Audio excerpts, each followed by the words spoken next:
안녕하세요. 이번에는 보험회사에서 이야기하는 사망의 종류에 대해서 이야기해 드릴게요. 보험회사는 생명보험사와 손해보험사로 나눠져 있는데요. 사망을 보는 기준이 조금 다르고 용어도 조금 달라요. 비슷해 보이지만 다른 이유가 있는데요. 크게 생명보험회사는 일반 사망과 재해 사망으로 이야기하고요. 손해보험회사는 상해 사망, 질병 사망으로 나눠져 있습니다. 먼저 생명보험회사의 일반 사망은 법적으로 말하는 사망 중에서 가장 폭넓은 사망이에요. 다시 말하면 질병이나 재해나 상해, 이거는 물론이고요. 자살, 타살, 실종까지 모든 사망을 포함하는 사망이에요. 일반 사망에서 지급하지 않는 사유는 없을까요? 물론 있습니다. 제가 하나하나 말씀드릴게요. 피보험자가 고의로 자신을 해친 경우, 이거는 보험 대상자가 자살을 한 경우예요.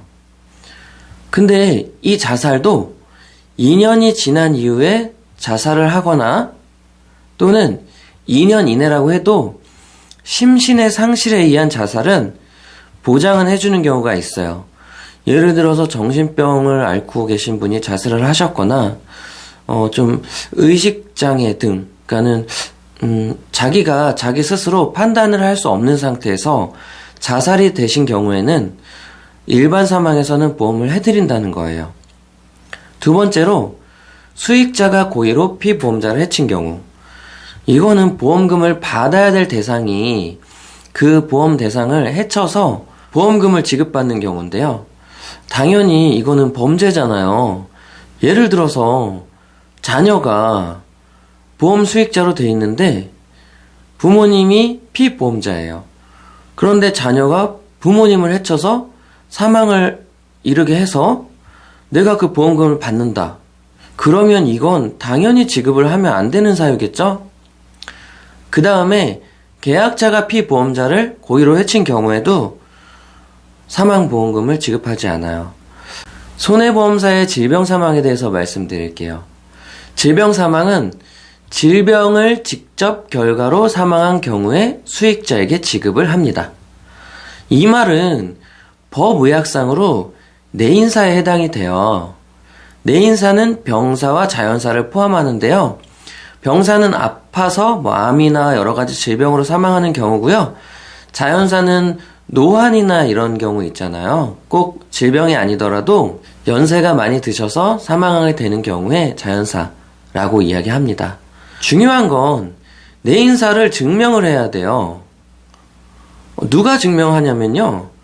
당연히 돌아가신 분은 증명할 수가 없기 때문에 보험금을 받는 분들이 증명을 하는 거예요.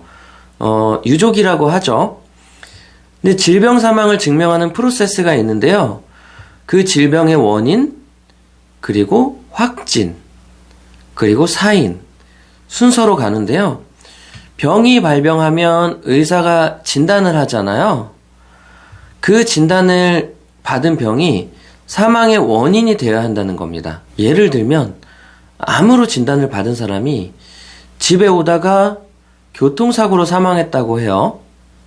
그럼 암이 발생을 했고 의사로부터 확진은 받았지만 사망의 원인은 사고로 사망을 했잖아요. 이런 경우에 질병 사망은 보장하지 않는다는 거예요. 자, 또 한 가지. 혼자 사는 A씨가 있었는데 친구가 며칠 동안 연락이 되지 않아서 A씨 집에 찾아가 봤더니 사망한 채로 발견된 변사로 발견된 사례에서 경찰이 봤을 때는 타살 혐의는 없어서 검시 확인서를 발급받고 사체를 유족에게 인도를 해줬습니다.